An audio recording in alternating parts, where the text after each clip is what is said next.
Yo, what's up, everybody? It's Dan Richmond, and today we're going to just jump into something real quick. Something that I've been wanting to talk about on my channel. First of all, we're getting a lot of videos. 462 videos on this channel. You guys help me get to that 1,000 subscriber mark. I'd really appreciate it. We're trying to reach that mark. And, we've been pumping out some content. And, so look back at my old Hedera videos. Go ahead and check them out. And you can also follow me on my new business, my small business I started. It's called Poopster. We have our own YouTube. Go check it out. I'll be pumping out some more content on that. And so let's just jump into it. So a little while ago in April, I saw this report that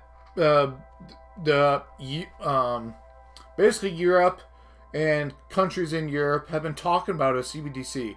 And we know from, being a part of this financial industry, being a part of this channel, that the U.S. is also studying this as well. And I think this is a super, super interesting time. There's a lot of things going on with our economy.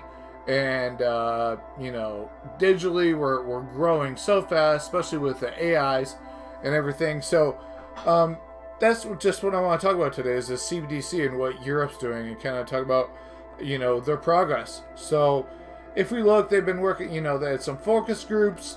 They had some design and distribution options, and how they're still trying to figure out the best system for the CBDC. And is it going to be built on crypto? Is it going to be built on Hedera? We don't really know yet. We don't really know. So they're still trying to study this, right? And recently there's been some updates that I just want to go over. But if you look, they have a governing council for this, and so they say that this PSP could be the one that distributes this digital euro, but we all know it'd be far more responsive and far more quick to be built on Hedera. But obviously that's not the case. They are looking at how they're going to do this. So let's just talk about what they're talking about. Person-to-person money transfers, of course, and then person-to-business money transfers are going to be something that they want to do with this digital euro. So if we go back and we just look, so 2 days ago, CoinDesk, I think it's 2 days now, or maybe this was yesterday. Yeah, 2 days now. The digital euro project moves to the preparation phase.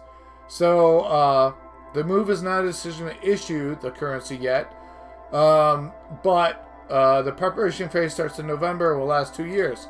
It will use to finalize the digital euro rulebook. So basically, how is the digital euro going to work?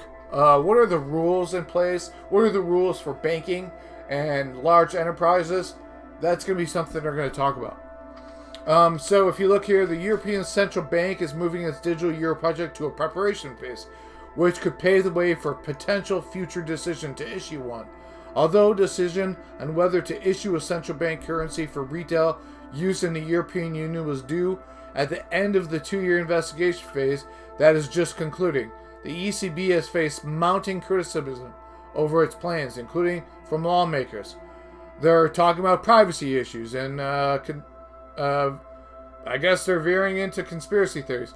Actually, this looks like another article, so let's just pop over here really quick. This looks like, they're talking, officials promise privacy controls for the CBDC, but are less clear on how to respond to wider opposition. So that's something that people are talking about with the US CBDC, and it's like if Europe gets this right, and they get this rule book right, and they get this whole plan right, does this mean that we're going to be next? I mean, how close are we really?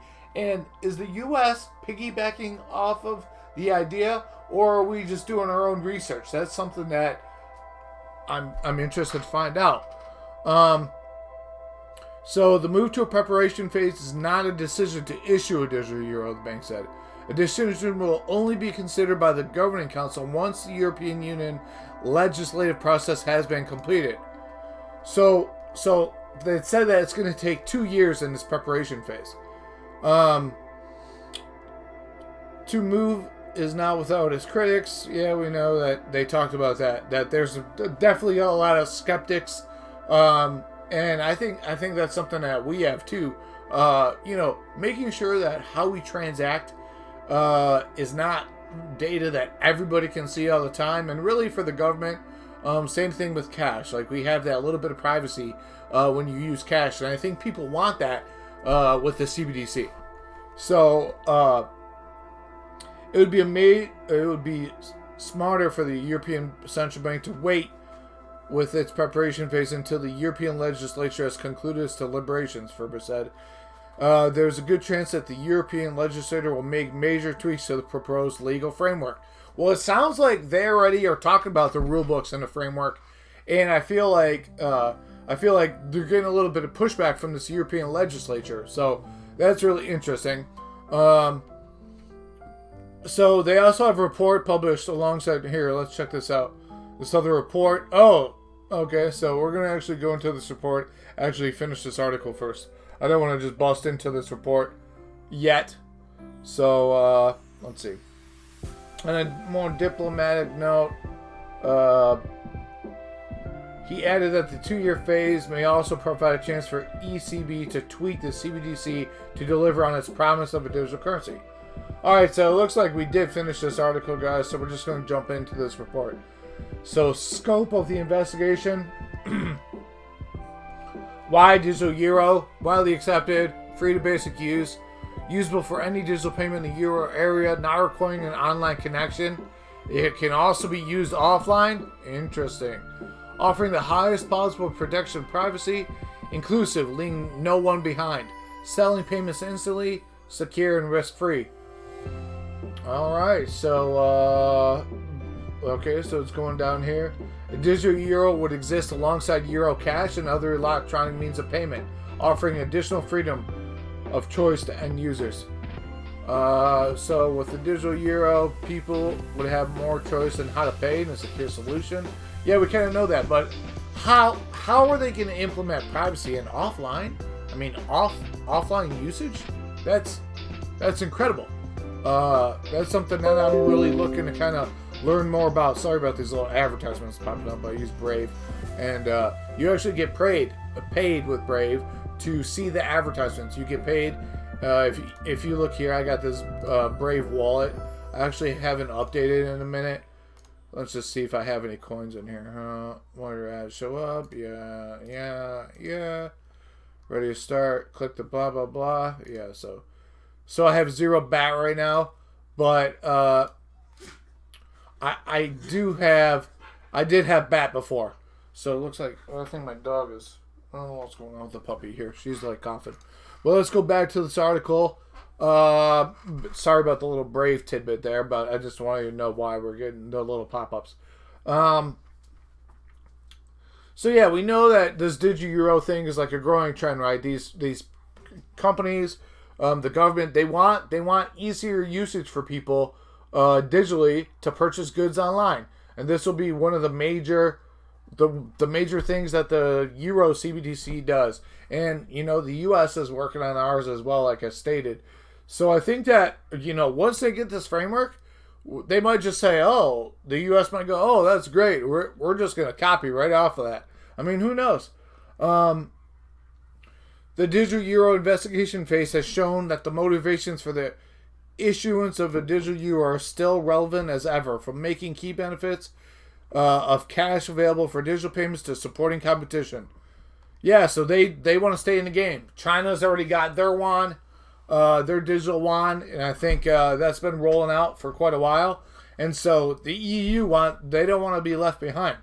This document summarizes the main findings of the digital euro investigation phase. So, why digital is needed, we kind of go over that. Describes what a digital would look like from an end user perspective. This includes who would be entitled to use a digital euro in the first place. Alright, so let's go to section 2. How do we get there? So this looks like 1, 2. How would a digital euro work from the perspective of end users? The digital euro should meet the needs of end users, both individuals and merchants. The individual received from consumers and merchants serves as the foundation of design. Okay, so residents of the euro. Okay, so let's check this out. It is up to the legislators to define who can use the digital euro. So far, the proposed provisions coincide with the findings of the investigation phase. Residents of the euro area would be able to hold and make payments in digital euro. They would be free to choose their digital euro services provider, which could be a PSP with which they have already a commercial bank account. Extending access to the digital euro to persons residing in non-euro area countries or any wider availability may be considered as the next step after launch of the digital euro. So that means that people in the U.S., people all over the world would be able to hold these digital euro.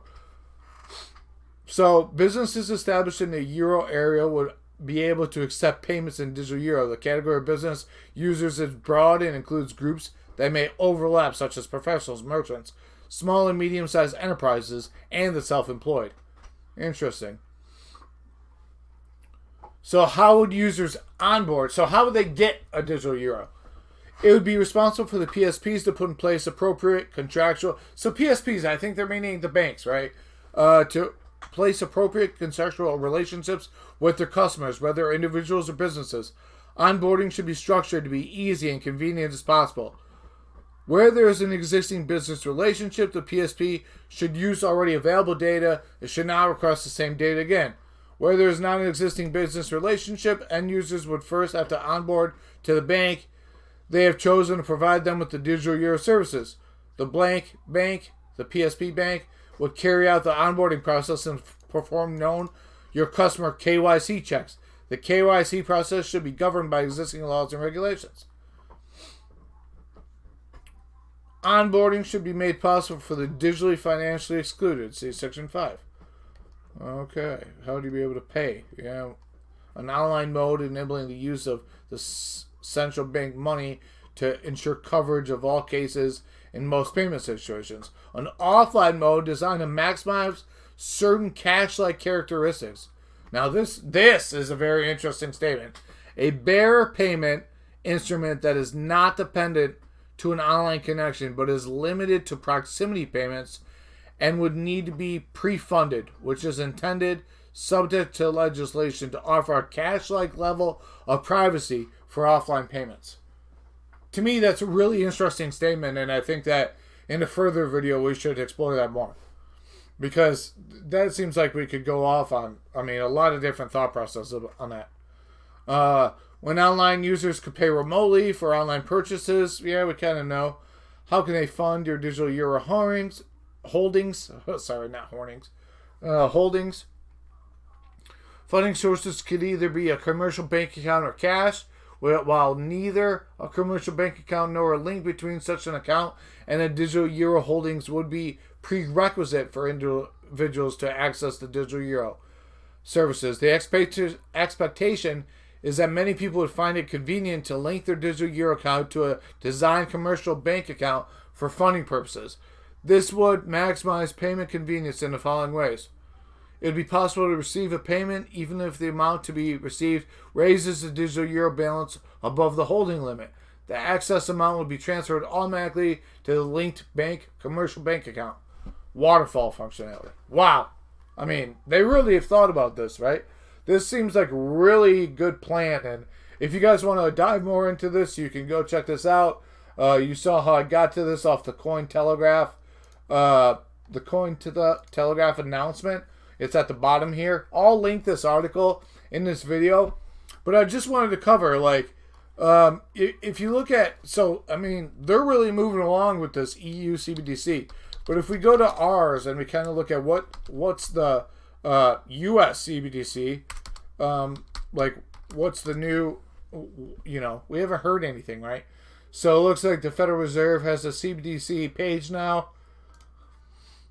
Digital dollar may pose significant risks, says this governor guy. Financial equivalent of the Death Star. These U.S. lawmakers are still sounding the alarm over talks of a central bank digital currency. This is why one called it the Orwellian idea. Okay.